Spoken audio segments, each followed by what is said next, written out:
42 530 $, soit environ 40 000 €. C'est ce que risque potentiellement chaque créateur de contenu sur YouTube à partir du 1er janvier 2020 s'il ne respecte pas certaines règles. Et ça ne concerne pas forcément que les États-Unis. Si tu crées du contenu sur YouTube, je t'encourage vivement à rester jusqu'à la fin de cette vidéo.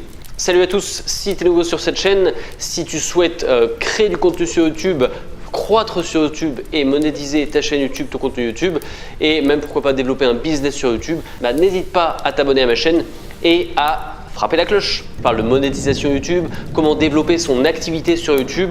Je parlerai bientôt beaucoup plus de publicité YouTube parce que ça c'est tendance la publicité YouTube, donc n'hésite pas à t'abonner.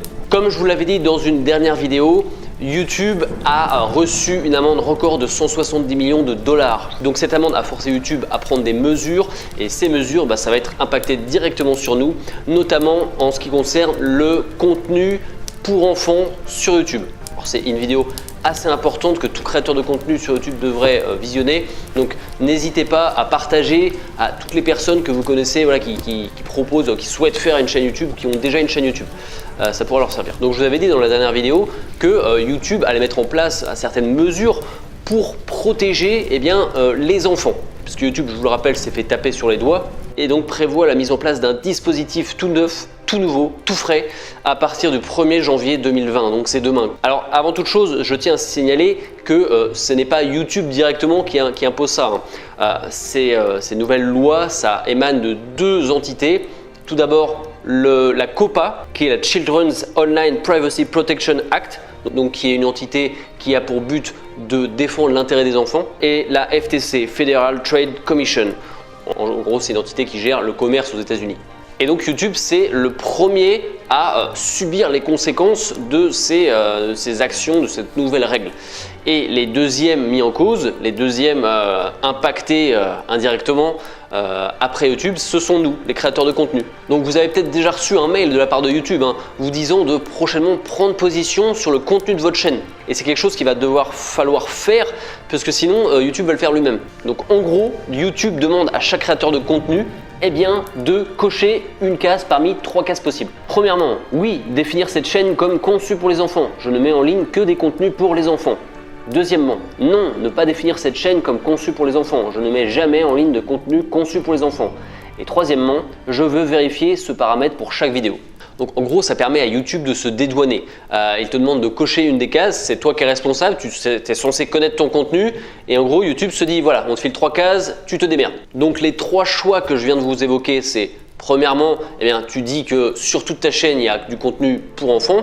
Sur toute ta chaîne, deuxièmement, il y a du contenu pas pour enfants. Et troisièmement, tu vas définir vidéo par vidéo s'il y a du contenu, si c'est du contenu pour enfants ou non. Autant dire que si tu te situes dans cette troisième option et que tu as 2000 vidéos, tu n'es pas dans la merde, quoi. Et donc à l'avenir, en fonction de ce que vous avez coché, imaginons que vous ayez coché non, je n'ai pas du contenu pour enfants, à chaque upload, automatiquement, ça sera pré-coché.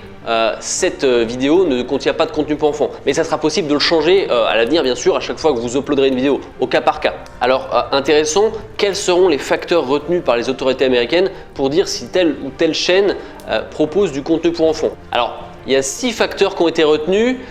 Vous allez voir, c'est assez cocasse, on en reparle juste après. Donc les facteurs qui permettent d'analyser si le contenu proposé s'adresse aux enfants, c'est tout d'abord le sujet de la vidéo, ensuite l'audience visée, est-ce que les enfants en font partie, clairement? Est-ce que le contenu inclut des acteurs ou des modèles enfants? Est-ce que le contenu inclut des personnages, célébrités ou jouets qui plaisent aux enfants?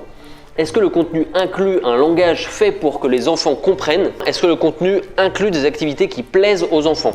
Et est-ce que cela inclut des chansons, histoires ou poèmes qui plaisent aux enfants? Donc après avoir vu ça, j'ai envie de dire, on n'est pas dans la merde. Alors la réponse de YouTube, c'est vous et vous seul êtes en mesure de dire de quoi est composé votre contenu. Est-ce que c'est du contenu pour enfants ou non?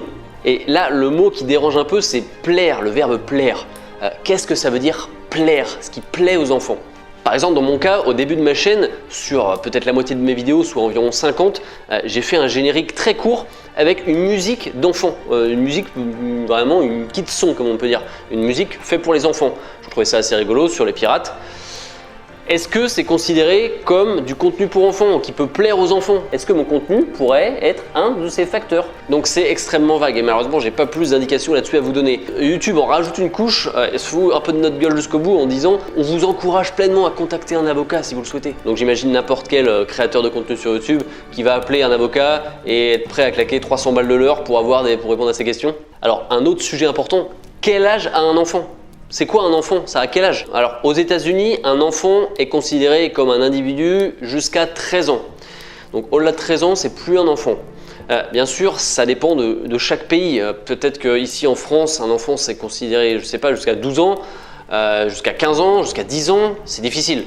Mais il est clair que la COPPA, dont je vous ai parlé au début de vidéo, s'applique à peu près tous les pays. Donc je vous ai parlé de la fameuse amende d'environ 40 000 €, attention par vidéo, hein, ils ne se foutent pas de nous, hein, par vidéo. Bon, moi je sens la loi un peu à la Hadopi, c'est-à-dire hyper dissuasive mais pas forcément punitive. Hadopi, que je sache, ça n'a jamais condamné personne, ok. Après, les États-Unis sont un petit peu plus violents et ils ont tendance à faire un exemple, c'est-à-dire qu'ils vont en prendre quelques-uns au pif qui n'ont pas respecté les lois et boum, ça tombe sur toi. Donc, il faudrait quand même se méfier. Après, j'imagine que tu n'es pas aux États-Unis, peut-être, je sais pas, mais pour la plupart des gens qui ne sont pas aux États-Unis, j'imagine que le risque est quand même bien moindre. On est quand même un peu plus protégé de tout ça. Je ne dis pas que le risque est de 0, mais le risque est quand même grandement réduit. Autre chose intéressante, je m'adresse maintenant aux personnes qui ont du contenu pour enfants et qui donc, s'ils veulent, en toute logique, ils doivent déclarer leur contenu pour enfants. Ils devront cocher la fameuse deuxième case. Qu'est-ce qui va leur arriver à eux? Alors si vous n'avez pas déclaré l'intégralité de votre chaîne comme pour enfants, mais quelques vidéos vous faites à la main, à la mano, eh bien sachez qu'un certain nombre de fonctionnalités seront désactivées pour ces vidéos, pour ce contenu-là. Alors j'ai ici la liste des fonctionnalités qui seront donc désactivées pour les personnes qui proposeront du contenu pour enfants. Je parle bien vidéo par vidéo et non sur l'intégralité de la chaîne. Donc la publicité, la monétisation sera désactivée, les commentaires, donc vous voyez que ça va loin déjà, l'abonnement en chaîne, c'est-à-dire que via ces contenus, via ces vidéos, on ne pourra plus s'abonner à la chaîne. Le watermark, donc c'est le petit bouton s'abonner en bas à droite de la vidéo, ça aussi désactivé. Bouton faire un don, alors je vois pas bien ce que c'est le bouton faire un don, c'est peut-être uniquement lié aux États-Unis, enfin si vous voyez ce que c'est, n'hésitez pas à le mettre dans les commentaires. Les fonctions fiche info, donc qui s'affichent en haut à droite d'une vidéo, et les écrans de fin qui apparaissent dans les 20 dernières secondes, tout ça désactivé. Le chat en direct pour ceux qui font des lives. Les enregistrements dans une playlist, etc. Il y a encore quelques fonctionnalités, là je vous ai dit les principales. Voilà.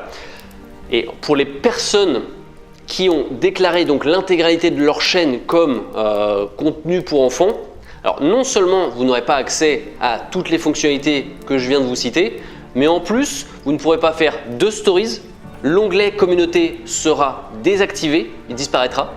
Et vous n'aurez plus la cloche de notification, donc les personnes ne pourront plus recevoir les notifications.